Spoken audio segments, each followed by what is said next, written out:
Hey everyone, Duke here, and today we're going to go through a walkthrough of the new exotic mission Starcrossed, so you can get the new exotic bow Wishkeeper. Starting off, this mission does have void threat throughout, so void resistance on your chest piece is going to be helpful, and there's also solar and stasis surge, so using these weapons will give you an additional 25% damage boost.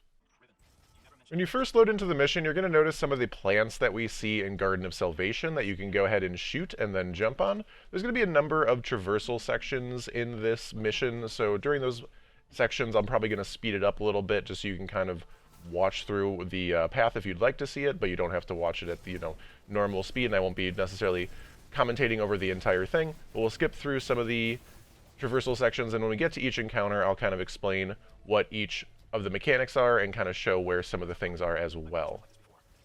This is also my first run through the mission, so there's definitely some times I explore a little bit extra or get a little bit lost or, trying to figure out some of the mechanics. So I'm going to do my best to cut out some of the parts where I'm really not doing a whole lot and just show the parts that are actually important towards you completing the mission. So when you make it to this first whitish light on the ground, this is going to teach you the first mechanic of Sire's Obligation. Basically what this is going to allow you to do is kill the shielded enemies that are going to be throughout this mission. So here there's a phalanx you wouldn't normally be able to kill if you don't have this buff. When you do pick it up, you have a 45-second timer on it. All that timer means is that's how long you have to kill the enemy. If you for some reason are not able to kill it, you can always go and refresh this buff. You can either refresh it once it's completely out, or you can even refresh it while you currently have it, and it'll still go back up to that 45 seconds immediately.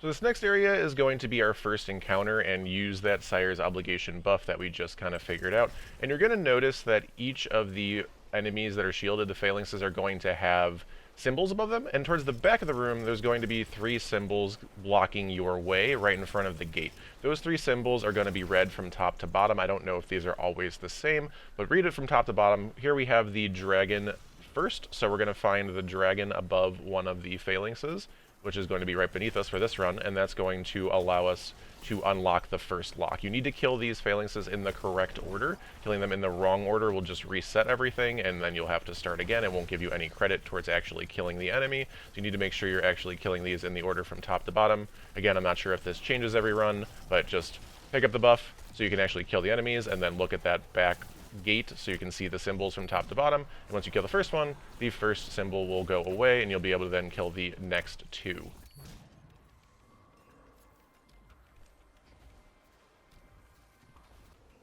You note that there is one hidden enemy, so if you're looking at the back wall with all the symbols, if you kind of go just up and to the left of it, there's like a little hidden alcove in here. This is where at least for me, what the bird symbol was. Again, I don't know if it's going to specifically be the bird every time, but there is a hidden enemy and a hidden symbol here, so whenever you need to kill the one that isn't quite as obvious, there's one on the right side, there's one kind of on the bottom middle. This one's more hidden, so you just know where that is on the left side. And then for me, I had the right side being my last one, so then I go across the map and go ahead and kill the third and final one to open the gate.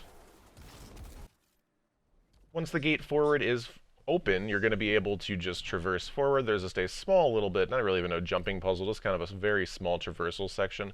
This section also does teach us the next mechanic for the next encounter, though, and that is going to be Dam's Gift. There's going to be like a reddish brownish circle on the ground that's going to allow us to pass through the reddish brownish kind of, I guess, shielded looking doorways, and you can technically pass through these anyway. You're going to have an unwanted debuff if you go into these rooms, or even if you're in these rooms at all without having this gift up. So again, this buff is going to be 45 seconds. If it runs out and you're still in this room with this kind of reddish brownish hue at any point, that's going to make you quote-unquote unwanted, and is going to make you start taking damage and make you move really, really slowly. And again, that's going to be the main mechanic for this next encounter.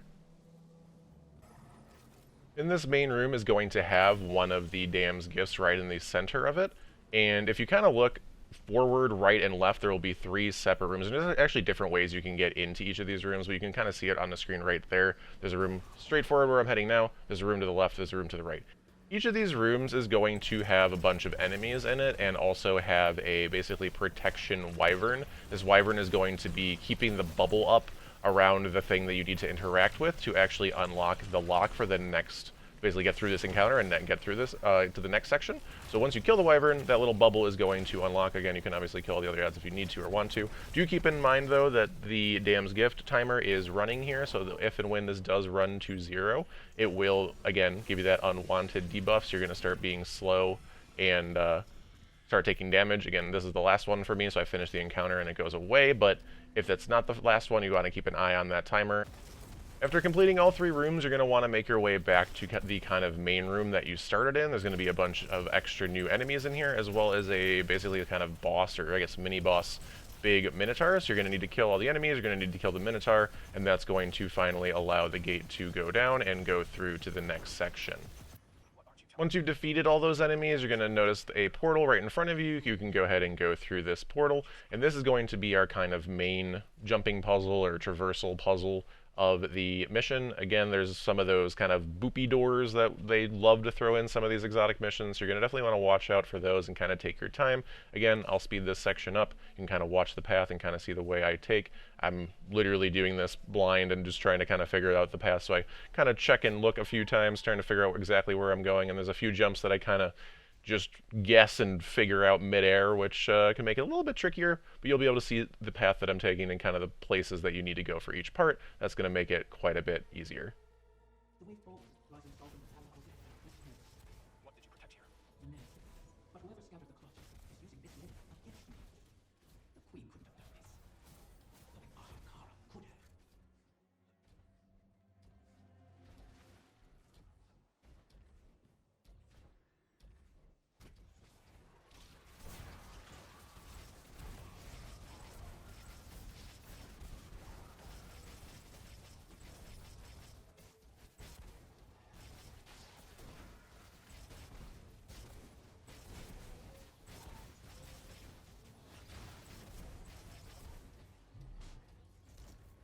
After just continuing to follow the path for a bit, you're eventually going to run into the next encounter. This encounter is basically going to take our 2 mechanics that we've learned and combine them into one. Here we will have both the obligation buff and the gift buff. You're going to have one kind of in the center of the room and then the other over towards the left side of the room. And by combining these, or basically having both of them at the same time, you're going to get the Crowned by Dragons buff. This is basically just having both buffs at the same time. It's going to allow you to both kill the shielded enemies, as well as go through and be protected in the like orangish-brown rooms. Again, there is going to be the mechanic of having the symbols above each of the phalanxes again. So you're going to want to make sure you're killing these in the right order. And if you go kind of towards the left side of the room, there is going to be the symbols order that you need, again, reading from top to bottom. So from here, you'll have one phalanx that's just out in the main room kind of with you. The other 2 phalanxes are going to be inside the orangish-brownish rooms where you do need to have that gift in order to get through and not die. So you want to make sure to basically have both buffs at all times if you can. It's just going to make things easier. Also note that if your timer is running low, or it doesn't really matter, basically, when your timer is running low, if you touch either of the buffs, that is going to reset your Crowned by Dragons buff back to 45 seconds, so you don't have to necessarily get both again. Do note if your buff runs out completely, then you will need to get both again to get that Crowned by Dragons buff. But that is a nice kind of like quality of life thing, I guess I would say, in terms of being able to just get one of the buffs again and still be able to keep that timer up at 45 seconds without having to go back to both. Not a huge difference, but I thought it was kind of just a nice little flow. As mentioned, you will need to go into each of the 2 side rooms that have that orangish-brown debuff in them in order to kill the other 2 phalanxes. Again, you'll have the symbols right outside their doors, so you'll know which order to go in. And once you kill all 3 phalanxes, this encounter will be over, so you can head back into the main room to go to the final section and the final boss.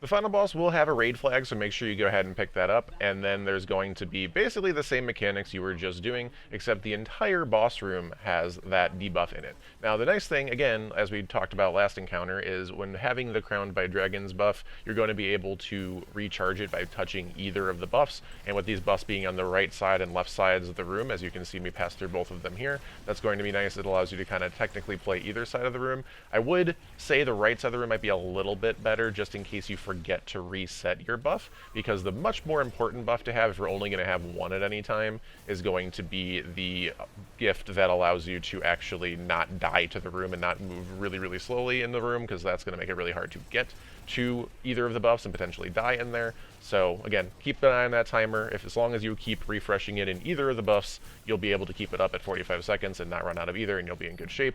But that's it.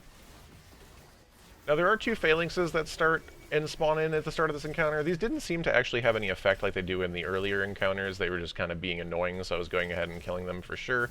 The main kind of mechanic, again, outside of the mechanics we've been doing the entire mission, is that the boss can shoot out those little like homing, tracking trap missiles. So you want to either A, avoid them, B, shoot them as they're coming towards you, or C, if you do get hit by them, you're going to need to shoot yourself out. So just keep in mind, if you get trapped, don't panic, just got to shoot yourself out really quick. Do also keep in mind that I know barrier weapons end up making those not work. Like if you have a barrier weapon, it ends up just shooting through and not allowing you to get untrapped, which wouldn't normally be a huge deal because there's not a ton of barrier champions, or a ton of barrier weapons, but specifically for this season, being able to get barrier and having radiant quite often if you're using some of the like solar loadouts and stuff can make that a little bit trickier, so just keep that in mind in case you are radiant and have that barrier kind of automatically. If you do have a weapon that is intrinsic something else, like for me, my hand cannon having unstop means you can't get the barrier, which may make that a little bit safer, and just so you have something that can get you out of there. But again, keep that in mind. Outside of that, you're literally just doing damage to the boss and trying to stay alive. Again, as I mentioned at the very start of the video, Void is the threat, so you're taking extra damage for Void. So if you don't already have Void resistance on, I would definitely recommend that in this encounter, because these splashes definitely hurt a lot. I did also switch to a rocket for the final boss. I feel like the rocket is doing a ton of damage and allows you to just kind of peek in and out and do very, very high amounts of damage to the boss very quickly, which is nice. And again, you do have the raid flag before the encounters. You can go in with full ammo, which is awesome. And there's not honestly that many ads that kind of spawn in through. There'll be just like some waves that come in. There'll be some harpies. There'll be some goblins. When the goblins do come in, I would definitely recommend killing those, because they can shield the boss and they can kind of shield each other and just make a huge triangle of shields. Again, the other enemies you can obviously kill as well. They're just a little bit less important in terms of, you know, being able to shield the boss. And finally, once you defeat the boss, the way forward will open up, and that will be the end of the mission. Just make sure you interact with the chest, or the chest area is pretty huge, just interact in general. You'll get a little bit of lore, some definitely interesting information in terms of the story, and as well as a cutscene afterwards, so definitely watch that. But this will complete the mission and give you the Wishkeeper bow. I hope this video was helpful, and as always, thank you so much for watching, and have a wonderful day.